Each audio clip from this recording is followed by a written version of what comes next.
Assalamualaikum warahmatullahi wabarakatuh. Saya Benedikta Anggraini dari kelompok B. Di sini saya akan menjelaskan reformulasi sediaan gel yang telah saya buat.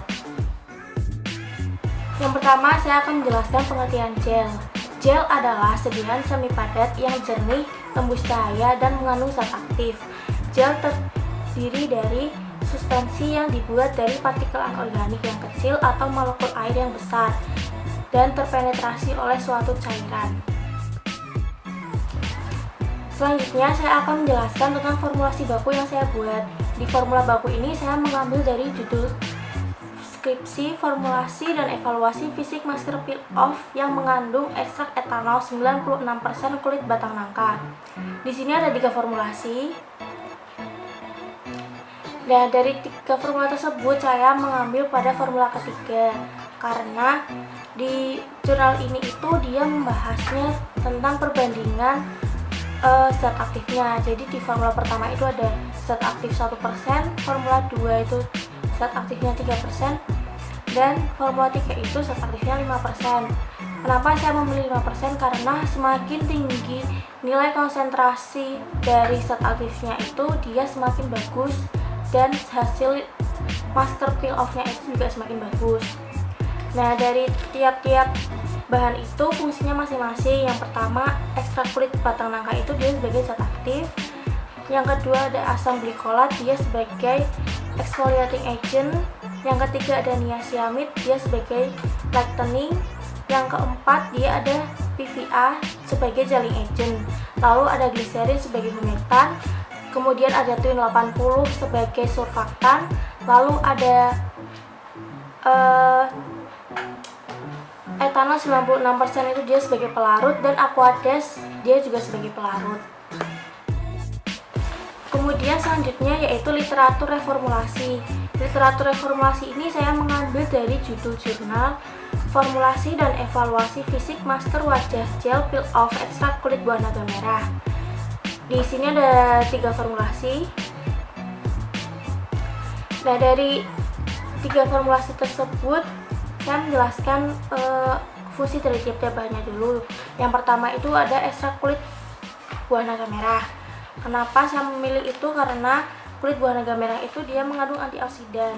Antioksidan merupakan senyawa yang dapat menetralkan radikal bebas reaktif menjadi bentuk tidak reaktif yang relatif stabil dan dapat melindungi sel dari efek bahaya radikal bebas. Nah, antioksidan ini berperan sangat penting pada wajah karena untuk melindungi kulit, dan dia itu menyerap radikal bebas dan kembali dinetralisasi. Yang kedua yaitu ada PVA. PVA di sini digunakan untuk memberikan efek peel off karena memiliki sifat adhesif atau bisa membentuk lapisan film yang mudah dikelupas setelah PVA-nya itu mengering. PVA itu memiliki range konsentrasi yaitu 10 hingga 16%.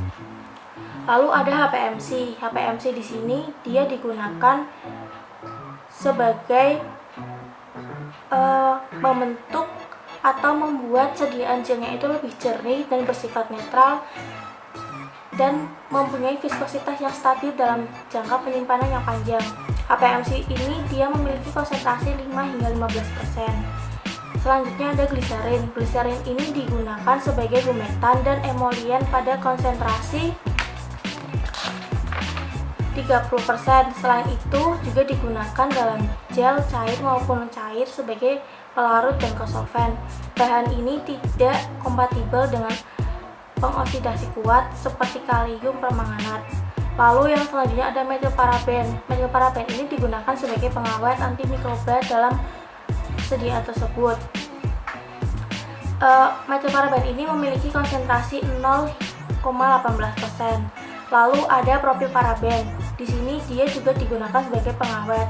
Kombinasi dari metilparaben dan propilparaben ini sangat baik karena dia dapat membuat sediaannya itu lebih tahan lama dalam penyimpanan jangka waktu yang panjang. Propilparaben ini memiliki konsentrasi 0,01 hingga 0,6%. Nah, terus ada aquades. Aquades di sini dia digunakan sebagai pelarut. Yang terakhir yaitu ada reformulasi. Bisa dilihat formulanya ada di sini. Nah, dari formula tersebut mungkin tidak jauh beda dari literatur reformulasinya, tapi saya mengacunya pada formula bakunya juga. Di formula bakunya itu kan memakai zat aktifnya itu ekstrak etanol kulit batang nangka. Nah, saya ganti menjadi ekstrak kulit buah naga merah karena kulit buah naga merah itu dia mengandung antioksidan yang merupakan senyawa yang dapat menetralkan radikal bebas reaktif menjadi bentuk tidak reaktif. Antioksidan itu juga berperan penting dalam wajah karena dia dapat menyerap antioksidan itu berperan penting dalam wajah karena dia dapat menyerap radikal bebas dan menetralisasi pada wajah. Lalu saya juga menambahkan bahan niasinamida.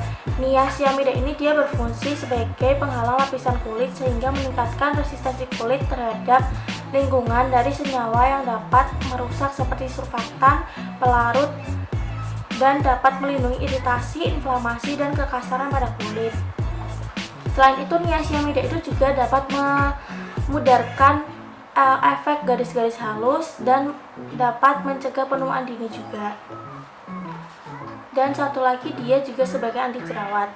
Lalu ada HPMC. HPMC di sini saya gunakan sebagai dia itu membuat sediaan gelnya semakin jernih dan dia juga dapat berfungsi sebagai agar si sediaan gelnya itu tuh jika disimpan dalam jangka waktu yang lama itu dia sediaan gelnya itu tidak berubah. Lalu ada gliserin. Gliserin di sini saya gunakan sebagai humektan karena bahan aktif yang saya gunakan itu dari bahan alam sehingga dia lebih rentan dalam pertumbuhan mikroba yang dapat merusak sediaan gelnya tersebut. Lalu ada kombinasi pengawet yaitu methylparaben dan propylparaben. Di sini saya kombinasi karena balik lagi tadi zat aktif yang saya gunakan itu merupakan zat aktif dari alam atau ekstrak sehingga biasanya kalau sediaan dari ekstrak itu atau sediaan dari alam dia lebih rentan terhadap pertumbuhan mikroba sehingga saya menggunakan pengawet kombinasi agar sediaan yang saya buat itu bisa bertahan lama dalam penyimpanan jangka waktu yang panjang. Dan yang terakhir itu ada Aquades. Aquades di sini saya gunakan sebagai pelarut dari semua bahan yang telah saya gunakan tadi di dalam formula tersebut. Nah, dari 3 formula tersebut saya memilih pada formula ketiga. Kenapa? Karena di formula 3 ini dia menunjukkan hasil formulasi yang bagus jika dilihat dari hasil uji fisiknya. Uji fisiknya itu terdiri antara lain uji organoleptis, uji viskositas, uji daya sebar, dan uji waktu kering. Di hasil uji organoleptisnya itu dia sudah sesuai, uji pH-nya itu sudah sesuai yaitu memiliki pH 6, uji viskositasnya itu sudah baik, dan uji waktu keringnya itu sudah baik juga. Kenapa? Karena yang berpengaruh dalam pengujian ini itu dia adalah bahan PVA. Kenapa? Karena semakin tinggi nilai konsentrasi PVA maka hasilnya itu semakin bagus. PVA dalam formula 3 ini 14%. Dia lebih tinggi dari formula yang lainnya karena di formula 1 itu 6% dan formula 2 itu 10%. Sehingga saya memilih PVA dengan konsentrasi 14% karena semakin tinggi nilai PVA maka viskositasnya akan semakin bagus, dan semakin tinggi nilai PVA maka hasil uji waktu keringnya itu juga semakin bagus dan semakin cepat mengering pada saat diaplikasikan di wajah. Sekian video dari saya, mohon maaf apabila ada salah-salah kata. Wassalamualaikum warahmatullahi wabarakatuh.